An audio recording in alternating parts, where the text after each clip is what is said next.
centrs. Mēs esam Ajurvedas centrā Anahata un gaidām uz masāžiņu. Ļoti skaisti te izskatās.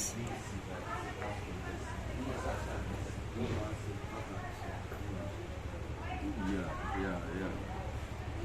Viņai 9. Gaidām savu masāžiņu ar grupas ajurvēdisko masāžu Ajurvedas centrā. Šis ir kabinets, kur notika ajurvēdiskā masāža. Šī mūsu masierīte ir tumša. Ļoti labi jūtos pēc masāžas. Te ir otra masierīte. Sarmīte ir tikko iznākusi no ajurvēdiskās masāžas. Kā tu jūties? Nu, kā jaundzimus. Es arī masierē teicu newborn. Jā, kā newborn.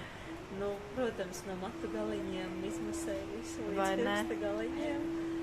Ļoti maza smalka sieviete ar ļoti spēcīgām rokām. Es brīnos, kā tik mazai sievietei var būt tik spēcīgs. Jā, tik spēcīgs rokas. Var sakot, tu jūties labi? Es jūtos ļoti labi. Nu, re.